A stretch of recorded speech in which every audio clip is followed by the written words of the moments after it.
जय स्वामीनारायण, जय द्वारिकाधीश।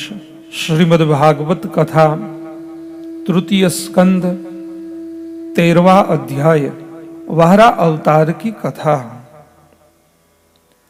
श्री सुखदेव जी ने कहा, राजन मुनिवर, मैत्रेय जी के मुख से यह परम पुण्यमयी कथा सुनकर श्री विदुर जी ने फिर पूछा, क्योंकि भगवान की लीला कथा में इनका अत्यंत अनुराग हो गया था। विदुर जी ने कहा, मुने, स्वयंभू ब्रह्मा जी के प्रिय पुत्र महाराज स्वयंभू मनु ने अपनी प्रिय पत्नी शत्रुपा को पाकर फिर क्या किया? आप साधु शिरोमणि हैं, आप मुझे आदिराज राजर्षि स्वयंभू मनु का पवित्र चरित्र सुनाइए। वे विष्णु भगवान के शरणापन्न थे, इसलिए उनका चरित्र सुनने में मेरी बहुत श्रद्धा है। जिनके हृदय में श्री मुकुंद के चरणारविंद विराजमान है, उन भक्त जनों के गुणों को श्रवण करना ही मनुष्य के बहुत दिनों तक किए हुए शास्त्राभ्यास के श्रम का मुख्य फल है, ऐसा विद्वानों का श्रेष्ठ मत है। श्री सुखदेव जी कहते हैं, राजन, विदुर जी सहस्त्र शीर्षा भगवान श्री हरि के चरणाश्रित भक्त थे। उन्होंने जब विनय पूर्वक भगवान की कथा के लिए प्रेरणा की, तब मुनिवर मैत्रेय का रोम रोम खिल उठा। उन्होंने कहा, श्री मैत्रेय जी बोले, जब अपनी भार्या शत्रुपा के साथ स्वयंभू मनु का जन्म हुआ, तब उन्होंने बड़ी नम्रता से हाथ जोड़कर श्री ब्रह्मा जी से कहा, भगवान, एकमात्र आप ही समस्त जीवों के जन्मदाता और जीविका प्रदान करने वाले पिता है। तथापि हम आपकी संतान ऐसा कौन सा कर्म करें जिससे आपकी सेवा बन सके? पूज्यपाद, हम आपको नमस्कार करते हैं। आप हमसे हो सकने योग्य किसी ऐसे कार्य के लिए हमें आज्ञा दीजिए, जिससे इस लोक में हमारी सर्वत्र कीर्ति हो और परलोक में सदगति प्राप्त हो सके। श्री ब्रह्मा जी ने कहा, तात, पृथ्वी पते, तुम दोनों का कल्याण हो। मैं तुमसे बहुत प्रसन्न हूं, क्योंकि तुमने निष्कपट भाव से मुझे आज्ञा दीजिए यो कहकर मुझे आत्मसमर्पण किया है। वीर पुत्रों को अपने पिता की इसी रूप में पूजा करनी चाहिए। उन्हें उचित है कि दूसरों के प्रति ईर्ष्या का भाव न रखकर जहां तक बने उनकी आज्ञा का आदर पूर्वक सावधानी से पालन करें। तुम अपनी इस भार्या से अपने ही समान गुणवती संतति उत्पन्न करके धर्म पूर्वक पृथ्वी का पालन करो और यज्ञों द्वारा श्री हरि की आराधना करो। राजन, प्रजा पालन से मेरी बड़ी सेवा होगी और तुम्हें प्रजा का पालन करते देखकर भगवान श्री हरि भी तुमसे प्रसन्न होंगे।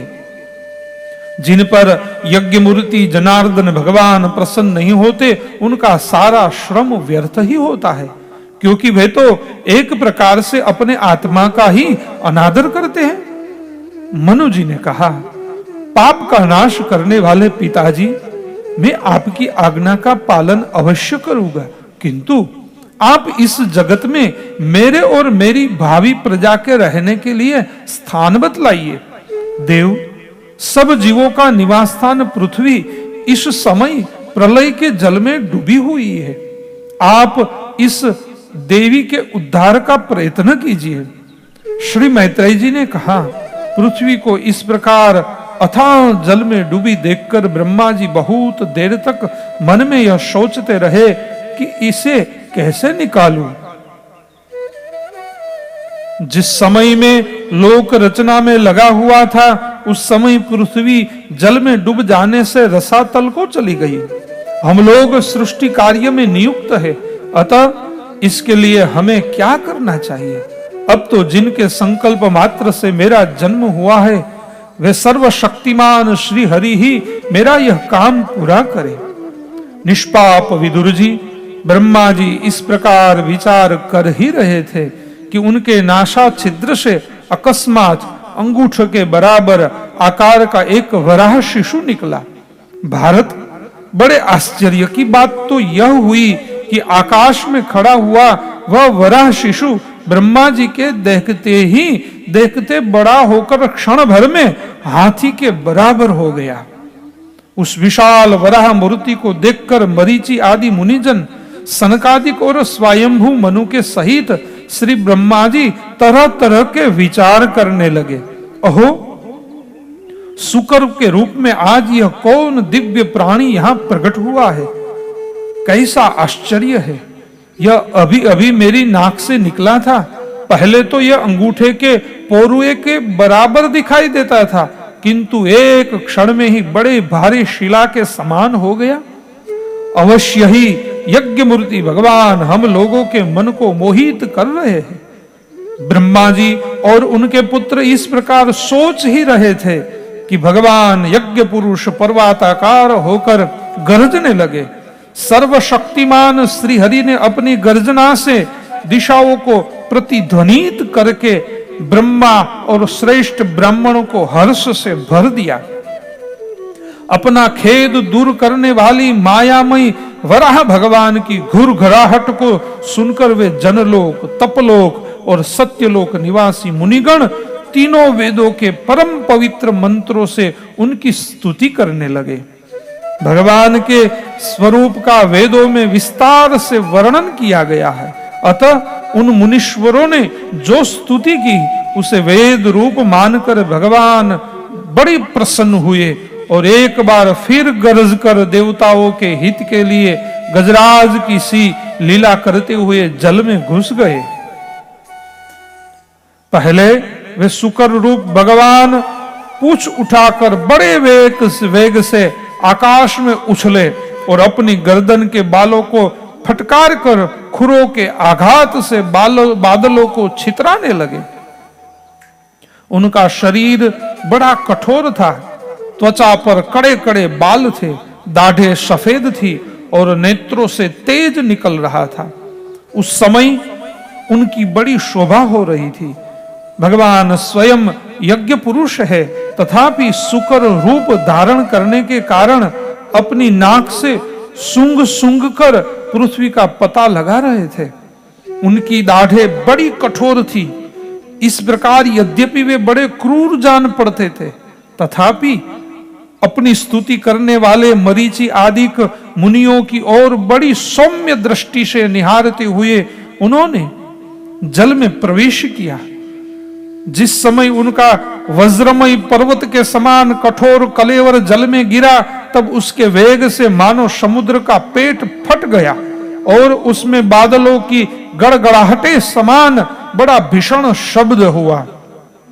उस समय ऐसा जान पड़ता था मानो अपनी उत्ताल तरंग रूप भुजाओं को उठाकर वह बड़े आर्त स्वर से हे यज्ञेश्वर मेरी रक्षा करो इस प्रकार पुकार रहा है।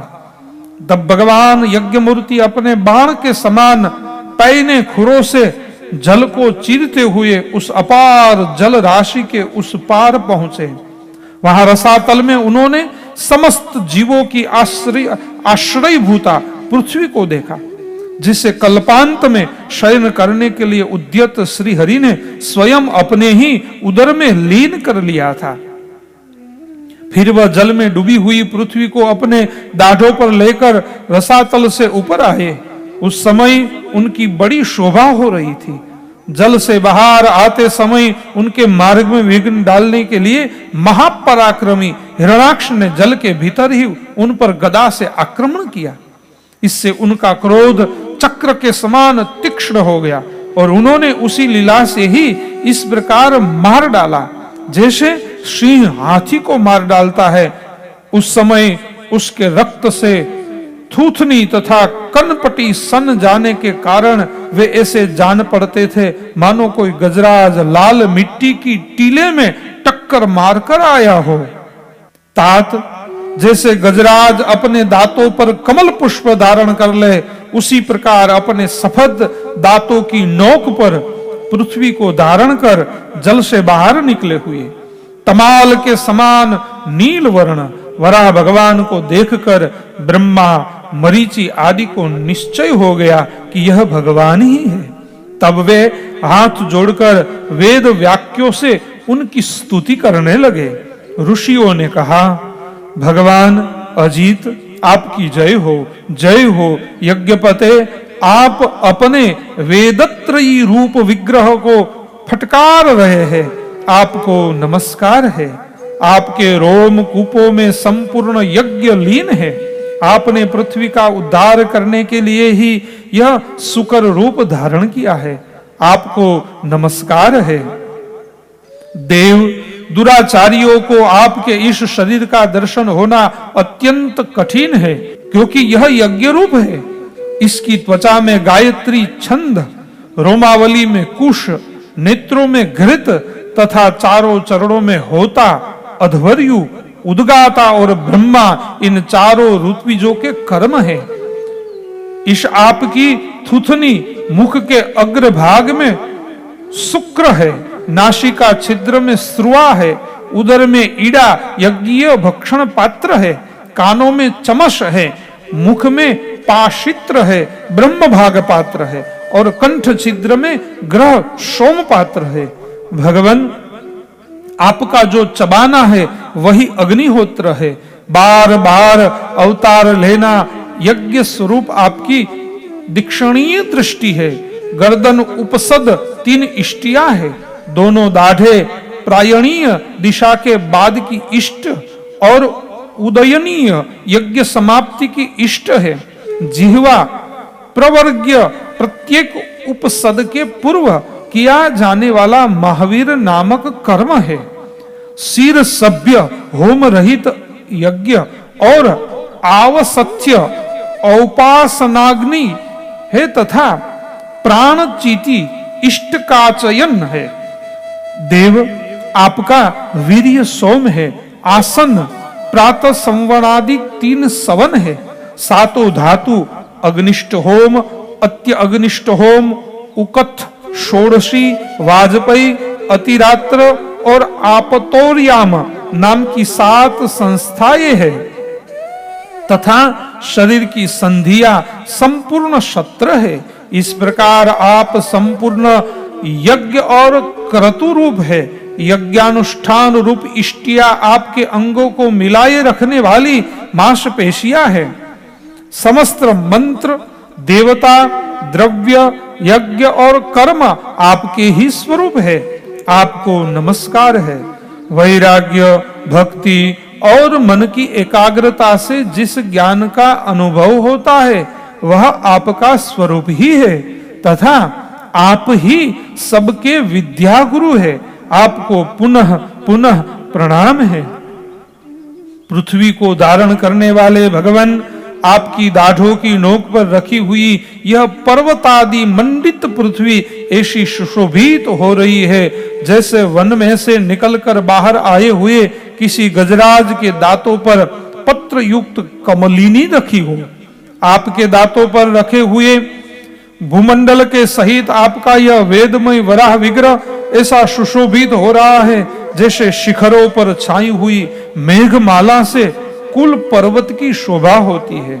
नाथ, चराचर जीवों के सुख पूर्वक रहने के लिए आप अपनी पत्नी इन जगन माता पृथ्वी को जल पर स्थापित कीजिए।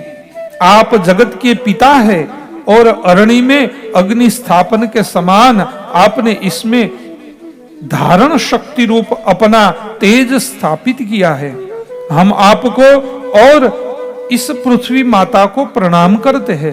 प्रभु, रसातल में डूबी हुई इस पृथ्वी को निकालने का साहस आपके सिवा और कौन कर सकता था? किंतु आप तो संपूर्ण आश्चर्यों के आश्रय है, आपके लिए यह कोई आश्चर्य की बात नहीं है। आपने ही तो अपनी माया से इस अत्याश्चर्यमय विश्व की रचना की है। जब आप अपने वेदमय विग्रह को हिलाते हैं, तब हमारे ऊपर आपकी गर्दन के बालों से जलती हुई शीतल जल की बूंदें गिरती है। ईश, उनसे बिककर हम जनलोक, तपलोक और सत्यलोक में रहने वाले मुनिजन सर्वथा पवित्र हो जाते हैं। जो पुरुष आपके कर्मों का पार पाना चाहते हैं, अवश्य ही उसकी बुद्धि नष्ट हो गई है, क्योंकि आपके कर्मों का कोई पार ही नहीं है। आपकी ही योग माया के सत्वादि गुणों से यह सारा जगत मोहित हो रहा है। भगवान, आप इसका कल्याण कीजिए। श्री मैत्रेय जी कहते हैं, विदुर जी, उन ब्रह्मवादी मुनियों के इस प्रकार स्तुति करने पर सबकी रक्षा करने वाले वराह भगवान ने अपने खुरों से जल को स्तंभित कर उस पर पृथ्वी को स्थापित कर दिया।